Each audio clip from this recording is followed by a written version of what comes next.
Hello everyone, welcome to my YouTube channel.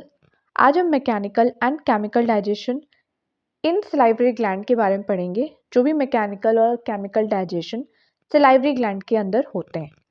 पहली चीज़, mechanical digestion का मतलब क्या होता है।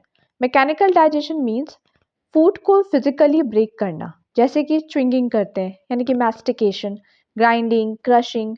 इसमें एंजाइम्स का कोई रोल नहीं होता है, सिर्फ साइज छोटा होता है ताकि केमिकल्स जो होते हैं वो आगे इस पर एक्ट कर सकें। वही अगर केमिकल डाइजेशन के बारे में समझें तो केमिकल डाइजेशन मीन्स फूड को केमिकली सिंपल मॉलिक्यूल्स में ब्रेक करना with the help of the enzymes. जैसे प्रोटीन हो गया, हम प्रोटीन्स को अमीनो एसिड में करते हैं, स्टार्च को ग्लूकोज में करते हैं। इसमें एंजाइम्स का मेजर रोल होता है। Mechanical digestion, food is physically broken down into the small pieces. No chemical change happen in the food. कोई भी केमिकल इस पे एक्ट नहीं करता, फिजिकली हम उसको सिर्फ तोड़ते हैं। Done by chewing in mouth, मुंह में हम चबाते हैं खाना को। Churning and mixing in stomach muscles. Peristalsis, wave like movement होता है in the food pipe and intestine, मतलब कि एक वेव जैसा मूवमेंट होता है जिसमें थोड़ा बहुत कंस्ट्रिक्ट एंड रिलैक्स होते हैं ताकि फूड को हम आगे पुश कर पाएं। Next we have the chemical digestion. Food is broken down using the enzymes and acid. Chemical change big molecules into the small absorbable molecule done by saliva enzyme in the mouth like amylase for the starch, HCl and enzymes in the stomach like pepsin for protein, pancreatic and intestinal enzymes in the small intestine for carbohydrate, protein and fat. अब आते हैं absorption पे। Absorption क्या होता है? जो भी हम फूड, डाइजेस्टेड फूड होता है, यानी डाइजेशन के प्रोसेस के थ्रू हम एक कॉम्प्लेक्स फूड को सिंपल फॉर्म में कन्वर्ट करते हैं, उसे तोड़कर ब्रेक डाउन कर कर अब उसको हम एब्जॉर्व कर लेते हैं। ठीक है, अब वो सिंपल फॉर्म में हो गया है तो उसे हम एब्जॉर्व कर लेते हैं।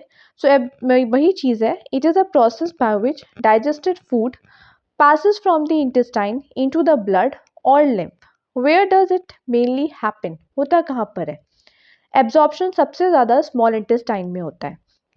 स्मॉल इंटेस्टाइन मेजर साइट होती है फॉर एब्जॉर्प्शन, क्योंकि इसमें विलाय एंड माइक्रोविलाय जो होते हैं वो प्रेजेंट होते हैं। ये क्या करते हैं? ये इंक्रीज कर देते हैं सरफेस एरिया को।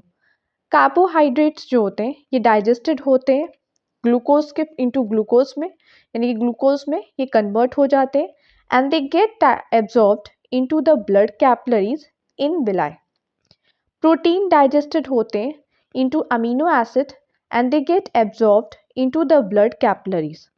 वहीं अगर फैट की बात करें तो फैट डाइजेस्टेड होता है into fatty acid and glycerol which get absorbed into the lacteals. जो ये होते हैं ये विलाय के अंदर प्रेजेंट होता है। ठीक है, in villi which later enter the blood. Vitamin and mineral की बात करें तो ये एब्जॉर्ब्ड होते हैं इनटू द ब्लड। अब आते हैं डाइजेशन की बात करते हैं बकल कैविटी में। बकल कैविटी में डाइजेशन दो तरीकों से होता है, एक मैकेनिकल डाइजेशन होता है और एक केमिकल डाइजेशन होता है। जो मैकेनिकल डाइजेशन होता है वो टीथ से हम फूड को च्यू करते हैं जिससे फूड स्मॉल पीसेस में ब्रेक हो जाता है। वही अगर केमिकल डाइजेशन की बात करें बकल कैविटी में तो सलाइवरी ग्लैंड एंजाइम रिलीज होता है, सलाइवा रिलीज करती है। सलाइवा में एक इम्पॉर्टेंट एंजाइम होता है जिसको हम कहते हैं सलाइवरी अमाइलेज। ठीक है, पेटाइलिन भी इसको कहते हैं, जो स्टार्च को माल्टोज में ब्रेक करता है। सलाइवा जो होता है सलाइवरी ग्लैंड से आता है, पर एंजाइम का एक्शन माउथ में ही होता है जहाँ स्टार्च का डाइजेशन स्टार्ट होता है। अब इसको हम यहाँ से पढ़ लेते हैं। टीथ च्यू करता है and break the food into the small pieces. Tongue mix कर देती है उसी फूड को सलाइवा से, जिसको हम बोलस कहते हैं। Food become soft forming a ball like mass called as bolus. increases the surface area for the enzymes to act. Chemical digestion in the mouth, saliva जो होता है वो कंटेन करता है एंजाइम जिसको कहते हैं salivary amylase या फिर ptyalin, which start digestion of the starch, यानी कि कार्बोहाइड्रेट का डाइजेशन माउथ में स्टार्ट हो जाता है। Starch is break down into the maltose, a type of sugar. Saliva जो होता है also make the food slippery for the easy swallow. यानी कि वो बोरस बना देता है और बोरस सॉफ्ट होता है तो जिसको हम आसानी से गटक पाते हैं. केमिकल रिएक्शन जो है वो सिंपल है. स्टार्च जो होता है वो माल्टोस में चेंज हो जाता है in the presence of salivary amylase enzyme. Lysozymes भी यहाँ पे प्रेजेंट होते हैं माउथ में जो कि एंटी बैक्टीरियल एंजाइम की तरह एक्ट कर रहे होते हैं.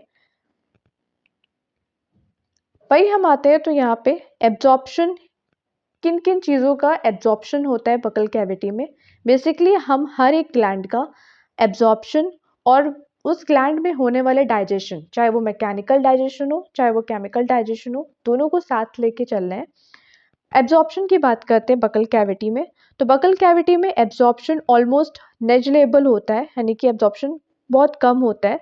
डाइजेस्टेड फूड का मेन एब्जॉर्प्शन यहाँ नहीं होता है क्योंकि यहाँ पे एब्जॉर्प्टिव सरफेस एरिया बहुत कम होता है.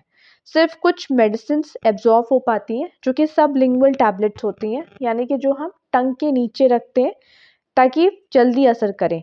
टंग के नीचे से एब्जॉर्ब हो सकती हैं बिकॉज वहाँ ब्लड वेजल्स जो होते हैं वो रिच होते हैं. नॉर्मल फूड माउथ से एब्जॉर्ब नहीं होता. Buccal cavity absorb very little like some sublingual medicines, but no major absorption take place here. No digestion and absorption take place in the esophagus. Esophagus में भी कोई भी digestion और absorption नहीं होता. So this was it.